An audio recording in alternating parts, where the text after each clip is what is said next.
Et l'idée m'est venue, avec les restants de carrelage, en recyclage, des carrelages de fin de série, et de faire des jardinières, des pots de fleurs, des cache-pots, de toutes sortes de choses, pour aménager le balcon, terrasse, sans problème.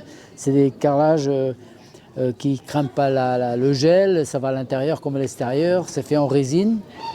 Et c'est fait avec des résines, avec des étanchéités à l'intérieur, système de drainage qui fonctionne parfaitement. Et j'ai même des fleuristes qui me l'ont acheté pour eux personnellement, donc ça prouve que ça marche bien. L'idée m'est venue en fait, parce que quand je voyais dans les grandes surfaces tout ce qui se fait en plastique, qui change de couleur, qui est bas de gamme, qui est vendu très cher parce que c'est fait à base de pétrole, c'est pour ça que j'ai eu l'idée de le faire en carrelage, qui est beaucoup plus résistant, ça ne change pas de couleur, ça tient bien dans le temps, et d'arrêter avec le plastique en fait. Parce qu'il y a énormément de carrelage qui part à la poubelle, que des carrelages de fin de série, c'est énormément. Donc moi j'ai fait vraiment un lombricomposteur en carrelage, avec système de ventilation, petit couvercle, que les moucherons ne peuvent pas rentrer. Après, ce qu'on appelle le jus de compost, qu'on vient ouvrir pour récupérer le jus du compost. Et ça fonctionne très bien, ça ne laisse pas passer ni de la chaleur, ni ça ne craint pas le gel, c'est vraiment parfait. Et ça peut être fait en n'importe quelle couleur. Ça va à l'intérieur comme à l'extérieur, il n'y a aucun souci.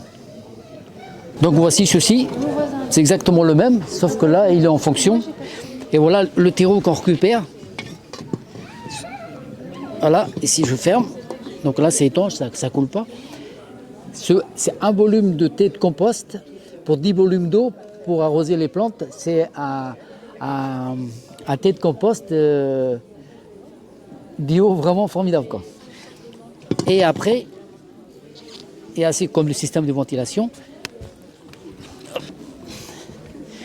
Et par ici, vous voyez,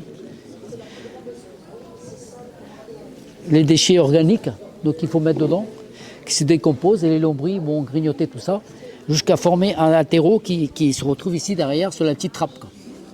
On peut me trouver sur Facebook, José Castineras, céramique José Castineras, on peut me trouver comme ça sur Facebook. Bon, après on peut me trouver sur les marchés, de temps en temps, comme marché aux fleurs, à Quimper, marché au printemps et à l'automne. Là, pour les événements de Noël, le marché de Noël aussi. Là, je vais à Puy-du-Fond, après je vais à Bénodet, voilà.